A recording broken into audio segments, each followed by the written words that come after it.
Alrighty, for the second time, because apparently I missed the record button. Well, hello everyone, welcome to episode 8 of Megaman 03. In the last part, we defeated 2 more Viles numbers, and now we're going after the final member of the group, Tristista Calvarian. And his level is actually one of my favorites. For one thing, the music's fantastic. Then again, the entire game soundtrack is fantastic. Now, the thing is with this level is that it's actually, when you look at it in terms of pure length, it's actually one of the shortest. It's just that there's a lot of enemies. In fact, I think you're almost guaranteed at least an 11 and above on the enemy score. But I am very sad to say that through some means, this is also the point in the game where I have to start using Cyber Elves, because for you to get a, what's it called?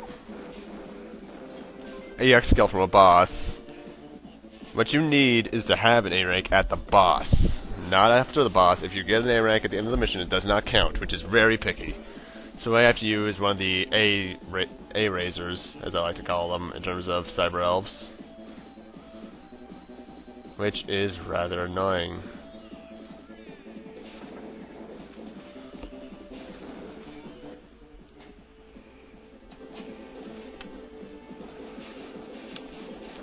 Now the thing is with this level is that it also has the best, what is technically the best hidden, but also the most dickishly hidden secret disc in the entire game.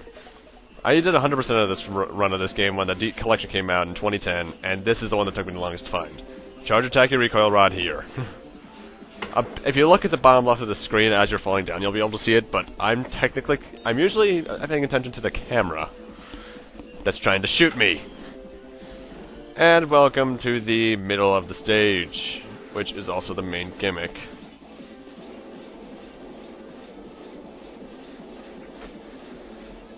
I recommend you use the recoil rod charge shots for this because they'll knock all the enemies directly off or instant kill them.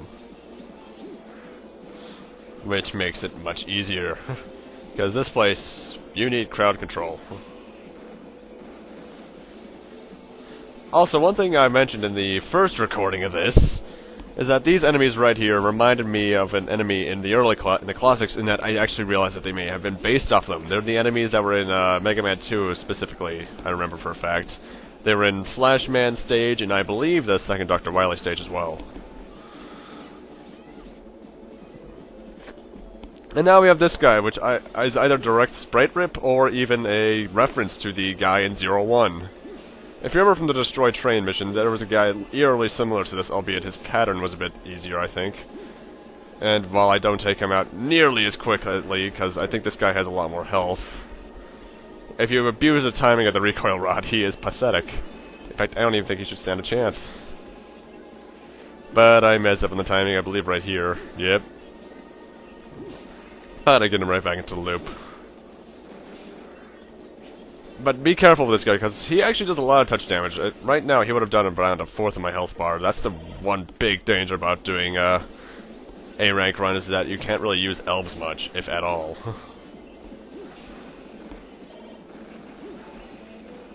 And now we have these guys, which for these Pantheons, which remind me of... I know there was a variant of them in the first game, but they only had one big arm, and they remind me, for some reason, these specific ones, of the, I believe it's called the Gaia armor in X5, I believe? It may have been in X6, I don't know, it's been forever since I even touched X6, because, while the bosses are fun, the stages are a bit unwell designed. I can understand why people would like it, though. But I'll get to that when I actually get to playing X6, should I ever.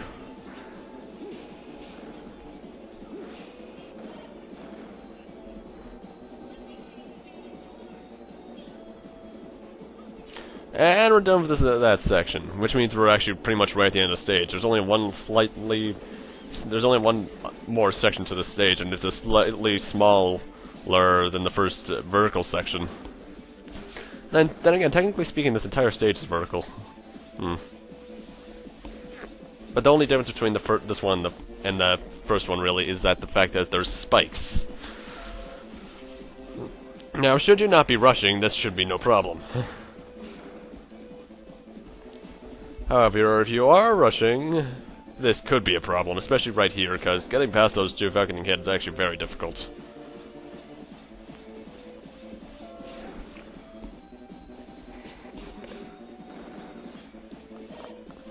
Actually, one thing I find very odd about the Zero games, I just realized, is the fact that they have different, not only different box art, but a different logo in the European version.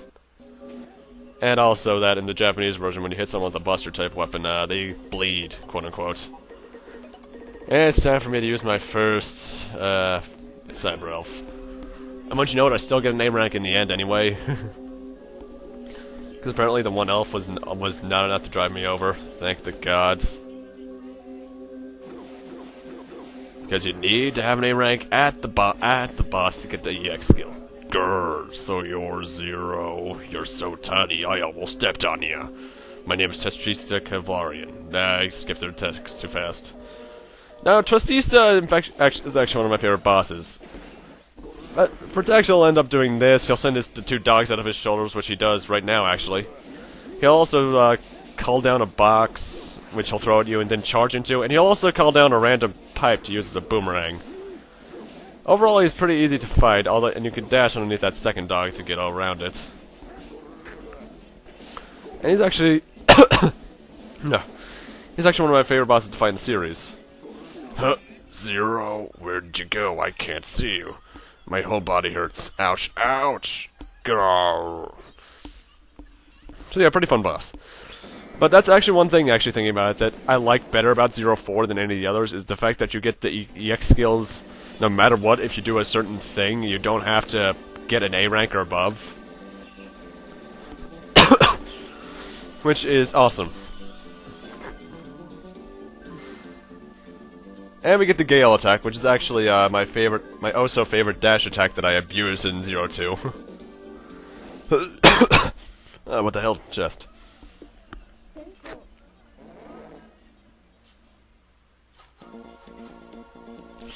And also, it's about...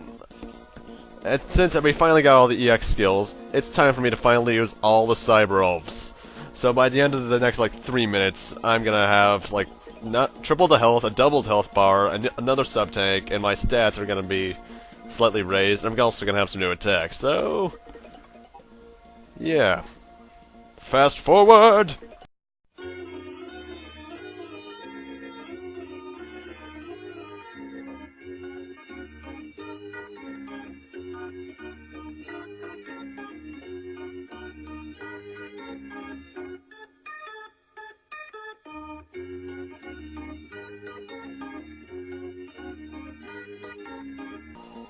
And 3 minutes later. Yeah, using Cyber Elves is a bit of a tedious process, but it's oh so worth it. And we also got some of my favorite attacks. Hey Harpuya, how you been? Can you stand up already? Wow, Harpuya, you're hard to keep down. What are you up to? Why did you rescue me? Do you expect some favor in return? Perhaps. Oh, you're awake. How do you feel? Horrible. Just the thought of being helped by you makes me nauseous. Stripped of my position and driven out of Neo-Arcadia, I'm used goods. That's not true. You just stood up for your beliefs, just like we do. You've made no mistakes. My beliefs. I can't sit back any longer.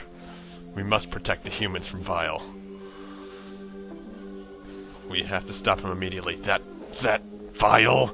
Wait. Your wounds are not fully healed yet. I am a warrior, born to protect humans.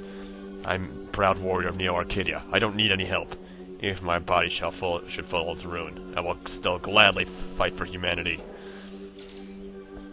So, Harpuya refuses to go with us. And we need to go back to the room. They sure run you ragged, don't they, Zero? I'll be back later. Zero, Harpuya, don't you dare die.